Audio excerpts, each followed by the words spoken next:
নজর রাখবো পরবর্তী সংবাদে। পেট্রোপোল থেকে ফিরিয়ে দেওয়া হলো বাংলাদেশের 4টি ট্রাক। এমনটাই জানা গেছে এবং সে সঙ্গে জামা কাপড় নিয়ে ভুটান যাচ্ছিল এই ট্রাকগুলি। ভারতের ভূখণ্ড ব্যবহার করে অন্য দেশে পণ্য পরিবহন বন্ধ করে দিয়েছে ভারত। বিস্তারিত যাব, আমাদের সঙ্গে যুক্ত হয়েছে প্রতিনিধি রাজীব দত্ত। রাজীব, কি জানতে পারছো? দেখো, প্রথমেই বলি, ভারতের ভূখণ্ড দিয়ে ভুটান এবং নেপালে পণ্য নিয়ে যেত Bangladesh.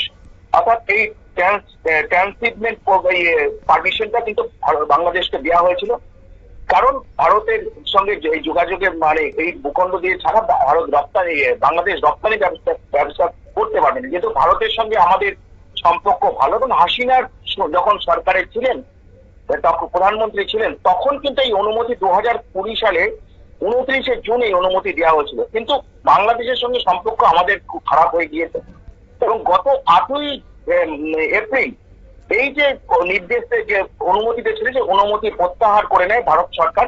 Central board of indirect taxes and customs তারা নোটিফিকেশন, বিজ্ঞপ্তি জারি করে জানিয়ে দেয় যে ভারতীয় ভূখণ্ড দিয়ে বাংলাদেশের কোনো পণ্য রপ্তানি, অন্য দেশে পণ্য রপ্তানি করা যাবে না। এবং এই নির্দেশের পর ইতিমধ্যে সমস্ত বর্ডার গুলো দিয়ে, অর্থাৎ আমাদের উত্তরবঙ্গ বর্ডার বলো, পেট্রাপোল বর্ডার বলো, সব বর্ডার কিন্তু বাংলাদেশের জন্য রপ্তানি বন্ধ হয়ে গিয়েছে। আজকে যেটা হয়েছে যে ভারতের ভূখণ্ডে ঢোকার জন্য 4টি ট্রাক গতকাল থেকে অপেক্ষা করছিল, যেটা বাংলাদেশের ট্রাক, যেটা জামা কাপড় ছিল। বাংলাদেশে জানো যে পোশাকের কারখানা রয়েছে, জামা কাপড় ছিল, এবং তারা যে শুল্ক দপ্তরের কাছে আসে সেই চালক এবং তাদের ট্রাক এবং যারা ছিলেন, এবং সেই সঙ্গে বাংলাদেশের কাস্টমস তারাও অনুরোধ করে, কিন্তু ভারত জানিয়ে দেয় যে আপাতত বন্ধ, এবং এই ভারত সরকারের নির্দেশ কোন ট্রাক ভারত থেকে ভারতের মধ্য দিয়ে আর যাবে না ভুটান বা নেপালে। এবং তারপরে 4টে ট্রাককে ফিরিয়ে দেওয়া হয়। তো জানো যে এই যে ট্রান্সশিপমেন্ট, এই যে পারমিশনটা ছিল, সেটা কিন্তু হাসিনার চেষ্টায় হয়েছিল। 2020 সালের 29 জুন হাসিনার চেষ্টা হয়েছিল, কিন্তু গত কয়েকদিন আগে বাংলাদেশের অন্তর্বর্তী সরকারের প্রধান মোহাম্মদ ইউনূস, তিনি চীনে গিয়ে যে মন্তব্য করেছেন উত্তর পূর্বাঞ্চলকে নিয়ে, এবং সেই নিয়ে অত্যন্ত ক্ষুব্ধ ভারত সরকার।